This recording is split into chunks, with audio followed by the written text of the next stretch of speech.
Bonjour, mon nom est Mélissa Durand, je suis libraire jeunesse pour la librairie Monet.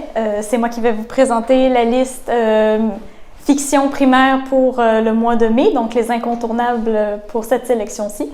Donc, allons-y rondement. Je vais vous présenter le premier avec Les Voyages extraordinaires d'Homère, qui est un roman quand même assez gros. Dans le fond, on a une histoire qui reprend le mythe de Gulliver. Donc, nous avons un protagoniste, Homère, qui a 11 ans et qui va fuir l'Afghanistan avec sa famille. Les choses vont mal tourner. Il va perdre sa mère en cours de route, sa sœur aussi. Et sa mère, en fait, va décider de le laisser partir sur un bateau avec d'autres passagers en ayant vendu tous ses bijoux. Il n'y avait pas assez d'argent pour elle. Et il va se retrouver sur le navire avec d'autres Afghans qui fuient. Et ça va mal se tourner, le bateau va se remplir. Bon, vous voyez, ça va pas bien. Et dans le fond, Homère va se retrouver sur les berges d'un endroit que nous, on connaît comme étant Lilliput, pour ceux qui connaissent justement l'Odyssée de Gulliver. Et dans le fond, on va rencontrer la civilisation là-bas avec les petits personnages très chaleureux. Ils ont même appris l'anglais à cause de Gulliver et ils vont penser qu'Homère, dans le fond, est son fils. Donc, c'est une histoire, c'est vraiment le genre aventure, c'est très touchant, évidemment, on touche à un garçon avec sa situation, quitter le pays, il veut rejoindre l'Angleterre, retrouver son oncle. Donc, c'est ça, c'est un incontournable à découvrir. Le prochain, donc, Histoire trop stylée, qui est assez différent dans son genre, en fait. C'est pas vraiment un roman, c'est pas non plus vraiment un album, c'est une sorte d'essai où on va jouer avec les styles. Donc, je vais juste vous en nommer quelques-uns pour vous donner une idée. Donc, sur le thème de la souris verte, sur le thème du roi d'Agobert, il y a aussi, mon Dieu, c'était quoi déjà? Le corbeau et le renard, ainsi que les trois petits cochons. Donc, 4 histoires bien connues, des comptines ou des chansons. Et on va les utiliser comme base pour les réécrire avec différentes façons. Donc, suivez-moi bien là-dessus. On a, par exemple, sous forme de recettes. Donc, une souris verte, de l'eau, ces messieurs. On fait une recette avec. On a le sonnet, on a la morale, on a l'étude descriptive et l'étude scientifique aussi. Et un peu plus loin, on a la bande-annonce cinématographique qui était vraiment très drôle, qui était basée sur Star Wars. On a la didascalie, on a la version bruitage, qui était très drôle. Le programme télévisé, donc on en a plusieurs aussi, ils vont faire des blagues un petit peu sur les soaps américains, sur le documentaire. L'entretien judiciaire aussi, l'interview, on a même un haïku. Et on a la Genèse qui, elle, était tout simplement tordante, qui parlait justement, il était une fois, le créateur du monde, donc l'auteur qui a créé le livre, qu'est-ce qu'on a mis dedans. Donc, c'est vraiment de jouer avec les différentes formes, de célébrer un peu la diversité à travers la littérature française. C'est vraiment très cool. Je suis sûre que, les professeurs qui m'écoutent, vous pourriez trouver ça vraiment intéressant, de montrer ça à vos étudiants, comment est-ce qu'on peut présenter une histoire de manière différente. Donc, c'est vraiment à découvrir. On a tous trouvé ça vraiment très drôle. Moi, la première. Wolf Girl. Donc, lui aussi, un livre relativement épais, relativement costaud, mais il y a des images. Donc, vous voyez, on en a quelques-unes, des images comme ça. Donc, Wolf Girl, dans le fond, c'est l'histoire d'une jeune fille, son petit nom, oui, Gwen, voilà. On commence le roman, elle est sortie de son lit, c'est la pagaille, on remplit des sacs. Qu'est-ce qui se passe, maman? Bon, c'est la guerre, il faut fuir. Donc, Gwen et sa famille, sa petite sœur embarquent dans l'auto. Et l'auto, dans le fond, va suivre une rangée d'autres sur une route principale. Les bombes vont descendre. Vraiment, ça commence, c'est fou. Beaucoup d'action. Et dans le fond, Gwen va se retrouver seule à un moment donné. Sa famille a fui et elle a fui dans son coin, dans la forêt, ne retrouve pas ses parents. Elle va tomber sur le personnage qu'on voit ici, Aurore, qui est un loup doré. Au début, on ne sait pas. Elle pense que c'est un chien et elle va même trouver 4 autres chiens. Et éventuellement même un aigle. Donc, c'est vraiment une histoire d'une jeune fille qui va survivre en forêt avec ses compagnons à 4 pattes ou à 2 ailes. Et comment elle va devoir être débrouillarde à travers tout ça, trouver la nourriture, se faire un foyer. Elle va vivre, dans le fond, essentiellement sur la route principale, là où il y a les carcasses de voitures qui restent. et elle va même apprendre à chasser avec les loups et les chiens. Donc, c'est une histoire touchante dans la mesure où c'est une jeune fille qui doit vraiment apprendre à se débrouiller. C'est bien de célébrer ça un peu. Et il va y avoir une suite, donc on arrive à la fin et elle va décider, dans le fond, d'entreprendre un voyage avec sa meute pour retrouver la civilisation humaine. Et il va se faire kidnapper, dans le fond, à la fin. Je suis désolée, je vous spoil un peu, mais c'est parce que, dans le fond, c'est pour vous dire qu'il va en avoir d'autres. Et pour avoir fait les recherches sur le livre en question, il va en avoir 4, en fait, qui sont pour le moment en anglais et qui sont en cours de parution. Donc, ça fait différent. On n'est pas dans une histoire... on est dans une histoire d'aventure. Il n'y a pas vraiment de romance. J'ai trouvé ça rafraîchissant, dans le fond. Ça fait différent et de célébrer, justement, que les filles aussi peuvent vivre des aventures. Hein? Pas juste des romances. Donc ça, c'est pour Wolf Girl. Le suivant, c'est Dounia, donc un album. Dounia aussi, on est un peu dans le même registre qu'Omar, en ce sens où on est avec un personnage immigrant. Donc elle vient d'Alep. Alep, c'était en Syrie. Et donc, au début, ce qui est le fun avec Dounia, c'est qu'elle nous présente un peu les villes d'Alep avant la guerre. Donc, j'espère que vous les voyez bien. On voit, le marché, les différents produits, les personnes qui y vivent aussi, à quel point c'est joyeux, c'est coloré, les fruits qu'on y produit. Donc, c'est le fun. On a un aperçu du pays avant la guerre. Donc, ça permet aussi de se rappeler que, il y avait de la vie avant la guerre. C'est pas juste toujours des histoires de... Comment dire? C'est pas juste des ruines, il y avait de la vie avant. Et dans le fond, l'histoire de Dounia, elle était en capsule sur Internet et là maintenant on a une version livre. D'ailleurs, c'est une livre qui est en réalité augmentée, donc on peut utiliser une application.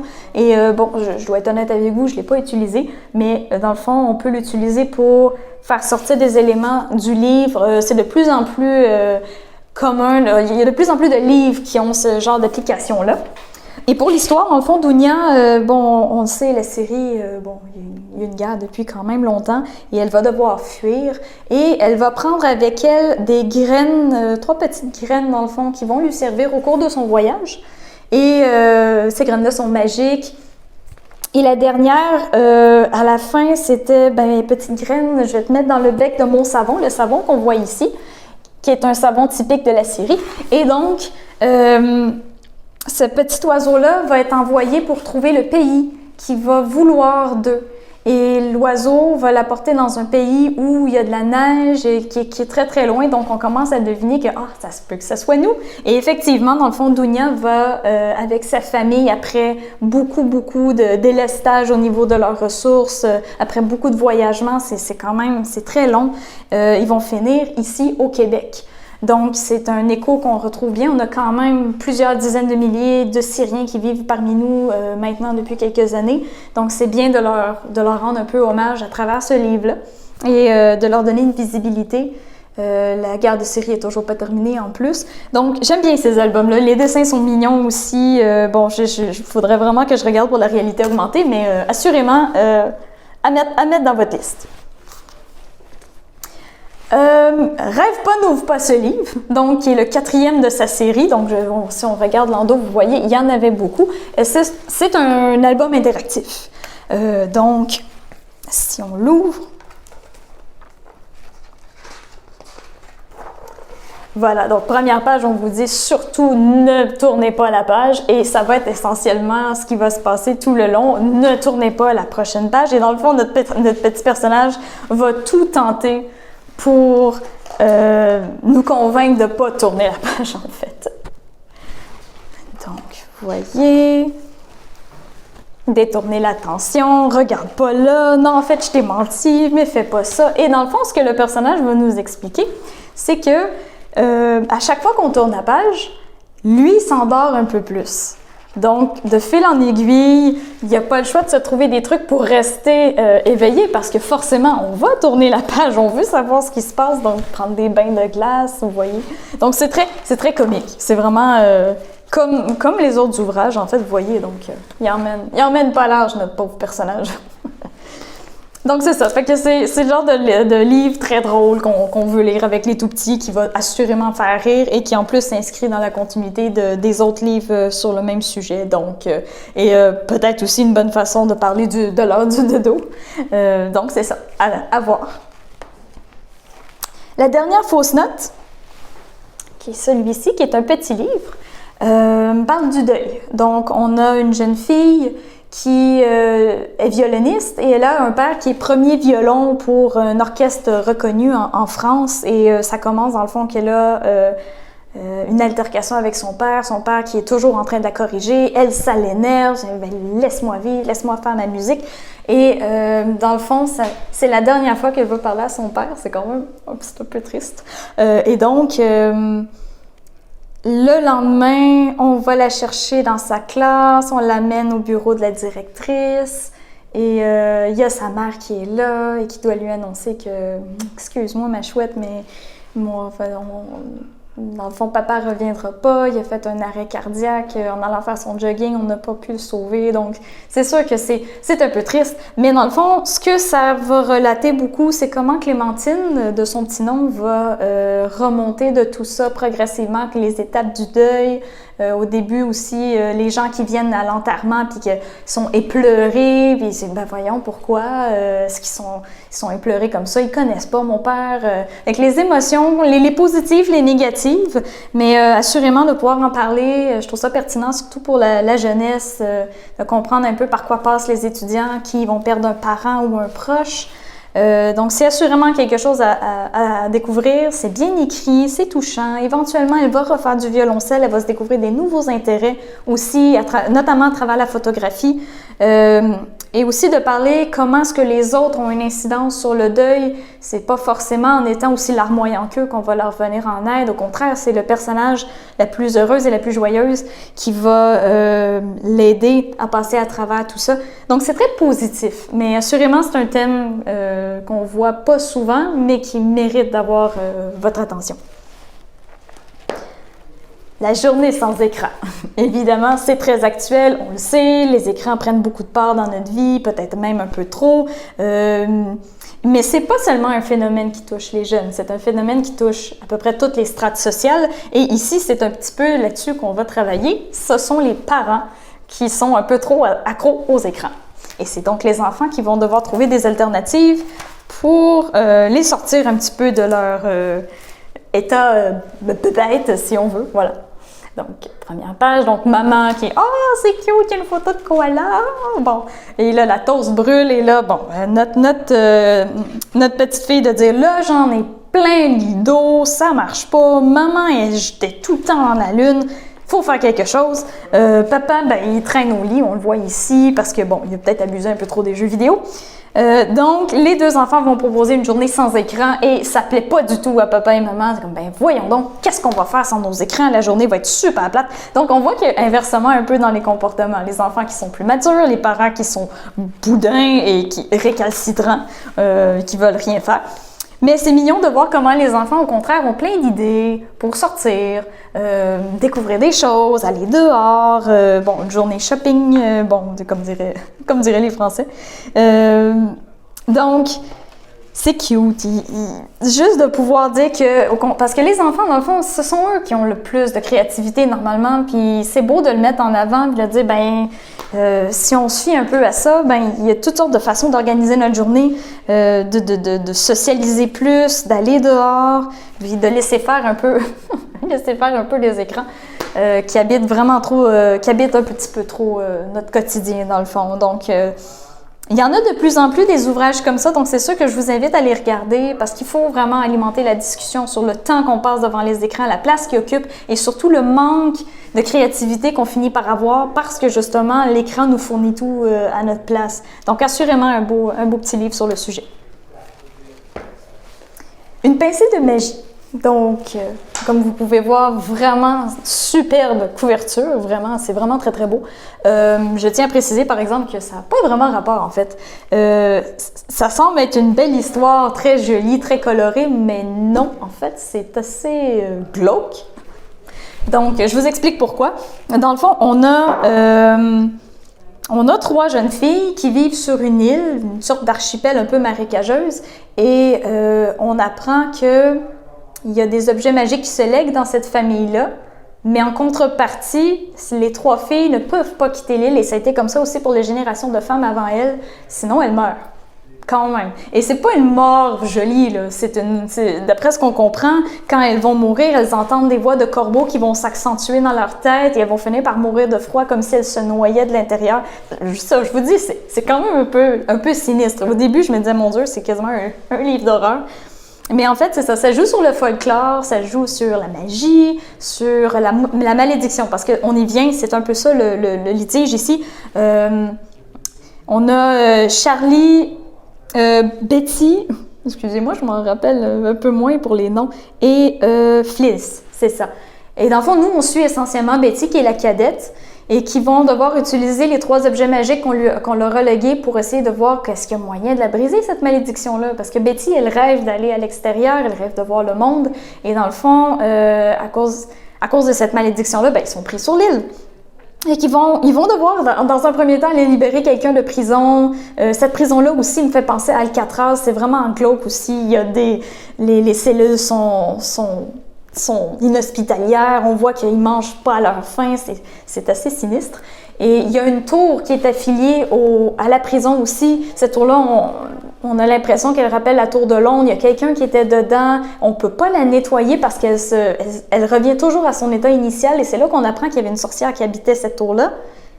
Et c'est probablement lié à eux parce que dans la cellule, il y a leur nom de famille gravé sur le mur avec le mot « vengeance ». Donc, on voit qu'il y a un lien. Donc, les 3 filles vont devoir se lancer là-dedans. Elles sont quand même assez jeunes. Charlie, la plus jeune, il me semble qu'elle a 7 ans. Betty, elle a 13 ans. Et la plus vieille, il me semble qu'elle a 16 ans. Donc, c'est vraiment une histoire de filles, de sœurs, qui vont devoir compter les unes sur les autres pour voir un peu, pour briser la malédiction, découvrir un petit peu ce qui s'est passé. J'ai beaucoup apprécié le fait qu'on parlait justement de la sorcellerie, mais que c'était pas forcément négatif d'être sorcière, ça pouvait être positif. Donc, j'ai perdu mon idée. Donc, c'est vraiment bien. Dans le fond, c'est le premier d'une trilogie, encore une fois, un petit peu comme celui que je vous avais dit, Wolf Girl, qui en a 4. Celui-là, il y en a 3. Les 2 autres sont en cours de parution en français. Les couvertures sont aussi belles pour les 2 autres. Je sais que c'est pas important, mais quand même, ça peut avoir une importance pour les plus jeunes. Donc, ceux qui aiment le mystère, ceux qui aiment un petit peu sans dire horreur, mais qui aiment vraiment le côté un peu plus sinistre, Moyen-Âge, malédiction, c'est vraiment parfait. Ça se lit très bien, je l'ai lu en une fois. C'est sûr que, bon, peut-être plus pour les bons lecteurs, parce que c'est quand même, vous voyez, il y a quand même beaucoup de texte. Mais c'est ça, c'est excellent. Ça me rappelle un peu l'Épouvanteur, mais cette fois-ci, on est plus du côté des filles. À voir. Un tout petit livre qu'on a ici, donc qui fait partie de la collection Thierry Magny, petit poche. Moi, j'ai quasiment envie de dire micro-livres, qui font à peine 40 pages. Donc, on en a quelques-uns, mais là, j'en ai 2 qui nous sont sortis ce mois-ci et donc on avait envie de vous parler, nous, les libraires du département jeunesse. Donc, le premier, c'est une belle histoire. C'est très simple, c'est l'histoire de 2 personnes qui se sont rencontrées à 3-4 ans. Ils sont nés le même jour, donc on a Marie-Jeanne et Jean-Marie. Et dans le fond, on s'apprête à fêter leur 100e anniversaire. Et dans le fond, le mari va demander à sa femme d'aller lui chercher une variété de bonbons en particulier au magasin.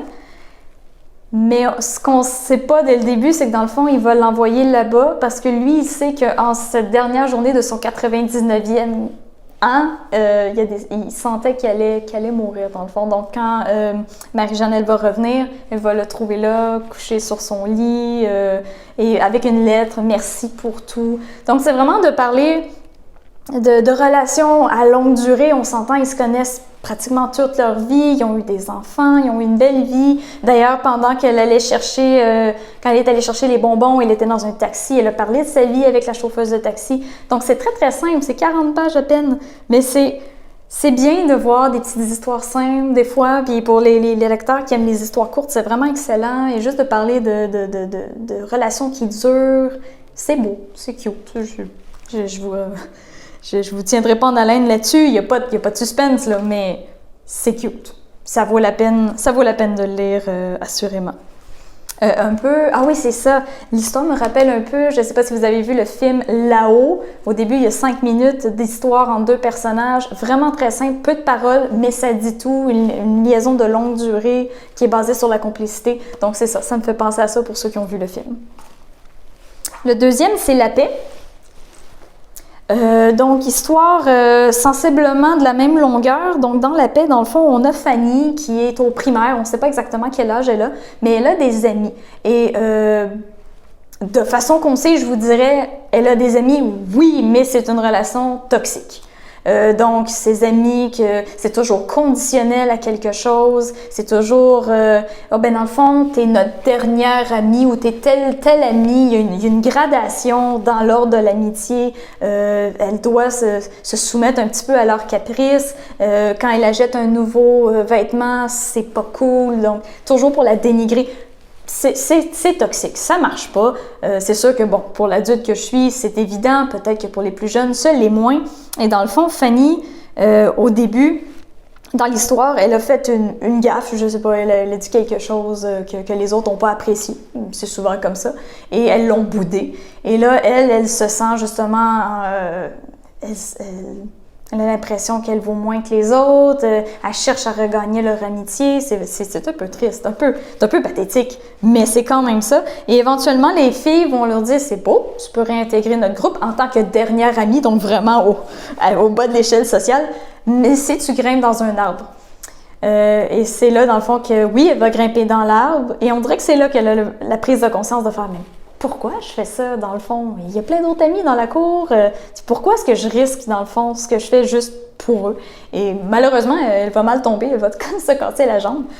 Mais n'empêche qu'à la fin, elle a des nouveaux amis, elle intègre, dans le fond, des amis qui ont des activités, des intérêts qui sont plus proches des siens.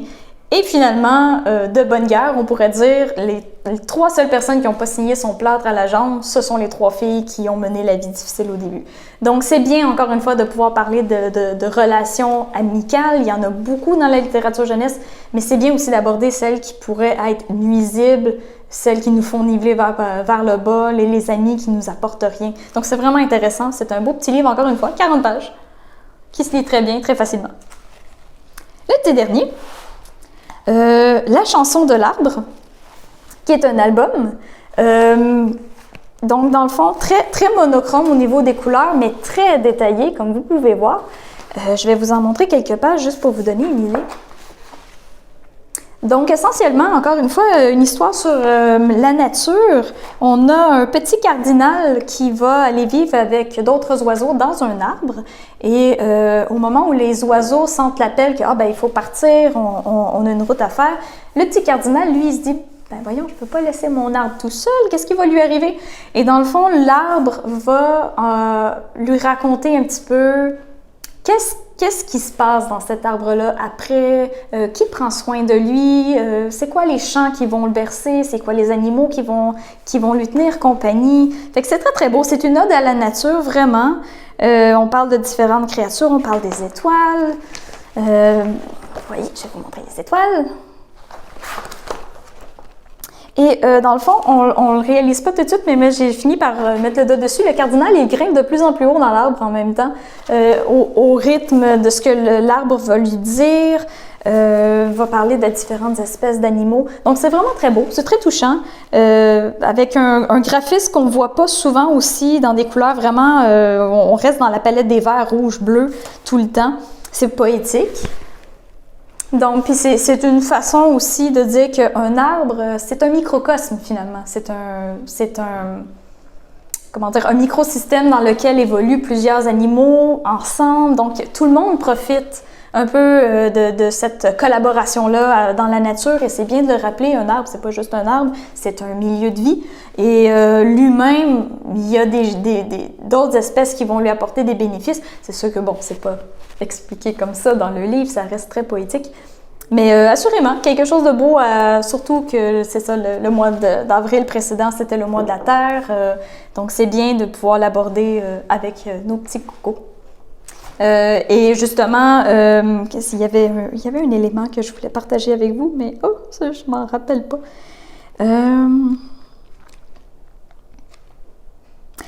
ben, coudonc, ça devait pas être important. Mais quoi qu'il en soit, assurément à regarder. Donc, ça conclut pour moi avec la liste de la fiction en primaire pour le mois de mai. On espère vous retrouver le mois prochain pour de plus amples présentations sur nos incontournables à chaque mois. Donc, portez-vous bien. Au revoir.